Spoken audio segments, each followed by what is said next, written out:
This is where I went to school when I first started. I was 6 years old, and they had grades 1st to the 5th year.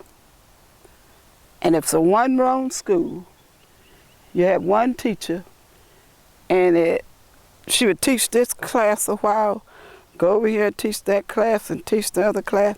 And you had reading, writing, arithmetic, and spelling. And then if people had the crops to get in, they would close the school down, and so children could gather the crops. And that's why we didn't get a lot of education.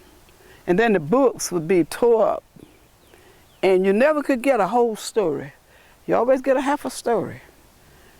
You know, you have about 10 pages throughout every book. They'd be raggedy. And then in the wintertime, you had to go in the woods. See, that was woods. Behind there was woods. You had to go in the woods and get wood. So you have something to build a fire. We had a heater in the middle of the floor.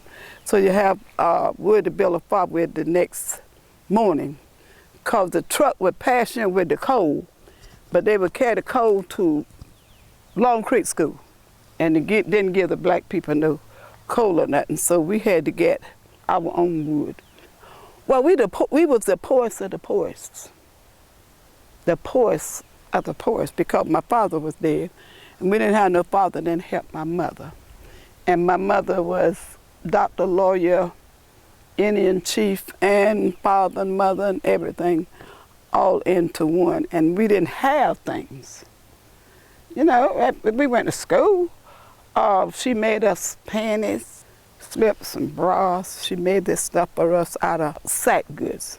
And then sometime when you was playing and you fell down and your dress went up, there's stamps 25 pounds of flour on your butt, because then they had to wash them sacks a long time to get that ink out. And she made our slips, and she made our dresses, and all that stuff. See, a lot of families in the neighborhood, they didn't have to do that. See, because my mother didn't have no money to go to the store. But one thing about it, you got this bred in your brain. You never act pitiful, and you never told nobody what you ate. My mother always said, you wear these clothes like you the queen of Sheba. Hold your head up high as you can when you walk. Never hold your head down and act pitiful. She read that Bible to us when we all got in, got what supper we could get. We had a huge Bible. She read that Bible to us 1 hour, not one night, but every night that you lived and you was in their house. And then she would pray hour. And when she woke you up in the morning, that's the first thing you did, fall on your knees, and she would pray for she'd know everybody. You know, she had a lot of them to know it. And she'd know everybody, and she would pray over them and read that Bible. You didn't go out the house every morning unless you read that Bible. And see, the Bible was what give you energy, give you strength, that she always say, there's a better day.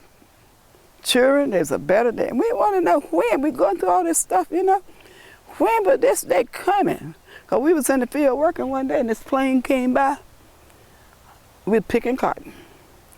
And we thought the plane was coming to take us away to a better land. We, all the children, run to the end of the row, and the plane didn't stop. It kept on going. We went back crying. My mama wiped our face with her apron and thing. She said, baby, there'll be a better day. You know, and I passed that on down to my children.